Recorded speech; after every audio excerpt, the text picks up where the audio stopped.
I think all of us are pretty aware about quiet quitting when people do the bare minimum at a job because they're unhappy. Well, it seems the latest trend is kind of the inverse of that. It's called rage applying, applying for a bunch of jobs all at once. Here's financial commentator Patty Lovett-Reed. This is where potential employees are really, really frustrated over, they may not have got the job they wanted. They may not have got the compensation they wanted. And this means rapidly applying for a number of jobs. And they're saying, if you believe it, within a day, a week, not only are they getting a new job, they're getting a hefty raise. And so they're saying to people, if you don't like your employer, get out. You could find a job, get it right once, but it is a red flag to future employers if you just are a serial hopper. Now, have you guys ever had a client that came to you after hopping advisors due to, just the slightest change in their portfolio? How do you build a relationship with people like that? It's a great question. When people ask, should I switch financial planners? I guess before I talk about, how we build a relationship, I think it's important first to help those that are investors and listeners to the show, that are looking to change advisors answer the question. So whether or not you should switch financial planners depends upon really several factors. I think some of the key ones to consider is alignment with your goals. If your current financial planner is not aligned with your financial goals and does not understand your unique financial situation, it's going to be time to switch. So if you find yourself walking out of there saying, I just really don't feel they understand me and what I'm trying to accomplish, that could be one of those red flags. Number two is communication and accessibility. If you're having trouble communicating with your financial professional and they're not accessible when you need them, it's going to be time to switch. I believe that a financial professional earns his keep not in the good times, it's really in the bad times. Sure. And I think the same would be true with you when you're working with people. It's always easy to get their health insurance set up when things are going good, but when things are different, that's when the challenges need to kind of be figured out, and that's where the correct professional can shine in that situation. Yeah, I remember years ago when I was selling home and auto insurance, one of the big red flags was, to kind of protect yourself from that serial hopper, right, is if they come to you and they're bad-mouthing that other advisor, if they're talking ill will about somebody else, there's a very good possibility that there was something wrong. And it could have been maybe the lack of communication. It could have been, obviously they may have had an experience where it didn't go the way they anticipated or wanted it to go. So those are all kind of red flags for us as advisors to pay attention to. But, if you're looking to come to, like Nolan said, if you're looking to come from me for advice and help on your Medicare and you're coming from another company, a lot of the people I see, Nolan, are those people that are direct with the companies, not necessarily with an advisor. They're kind of abandoned out there. You call that 800 number on the TV, on those commercials, and you really don't have an advisor to sit and talk with.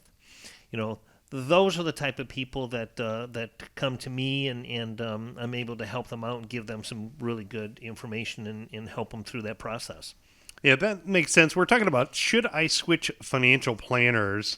And the next one that we want to take a look at is, you want to look at number 3 is performance. So if your investments are not performing as you'd hoped and you're not on track to meet your financial goals, it may be time to switch to a new financial planner who has a possibly better solution for the future.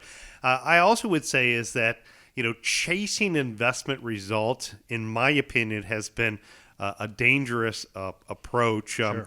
I know you're a big Bengals fan, and unfortunately, who day next year? Yeah, who day next year? Who day gone? Who day gone? But it's so easy for me to come in on a Monday after the Bengals game and talk about what they should have, could have done differently, and how and what would have been the right approach. Then the same is true with performance. It's always easier for somebody to tout something that did better in the past than what you had.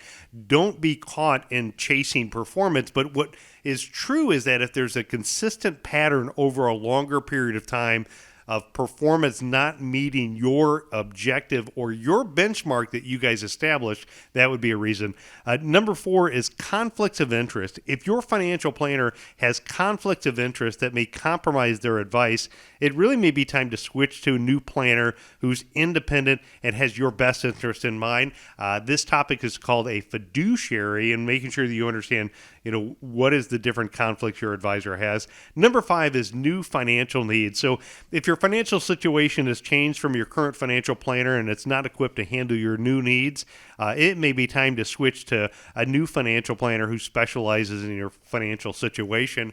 For example, I know here in Northwest Ohio, there are many great financial professionals that do a fantastic job helping people grow and build their nest egg, helping them figure out, how to adapt for a new family, what should they be invested in as they build their 401k, how to do that. My area and our area of expertise is not that. Our area is when somebody makes a shift, and that's from the working years to the retirement years. That's where the mind shift needs to occur. And although the other financial advisor might have done a great job getting them to retirement, our job is to get them through retirement, and you need to have kind of a different goal because those needs are going to be different when you move into retirement. So if you're considering switching financial professionals, it's important to do your research, find a financial planner who meets your needs and has a track record that, is something that you're comfortable with. It's also helpful to look recommendations, go online, look at the Google reviews, maybe ask for references, maybe seek feedback from friends, family, or other professional connections that you have. Perhaps attend a neutral educational workshop that they may be putting on. Just want to go ahead and plug one more time. America's Retirement Headquarters has a lot of educational events coming up in the coming months. You can find one that works best for your schedule and register for it. There's no cost to do so. Go to arhq.com. But sometimes there's a lot of benefit if your ideologies no longer align, or if you're in a different mindset. Again, as we say many times, there's a difference between the working world, the accumulation phase, and the retirement phase in life. And the show is called America's Retirement Headquarters. They are the retirement guys formula, America's Medicare Associates. This is what they specialize in. So if you find yourself making that transition and you need a newer perspective on it, they're here for you. 419-794-3030 or online, arhq.com.